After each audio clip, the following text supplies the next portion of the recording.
téléspectateur de su ma yeboon ne la défilé bi jeex na man moom mu ngi noonu yaa ma gën a xam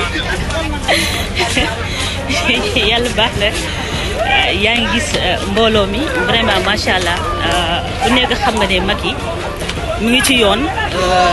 te dara du ko téye incha allah macha allah ñëpp kontaan nañ nice na défilé bi rafet na macha allah lépp nice.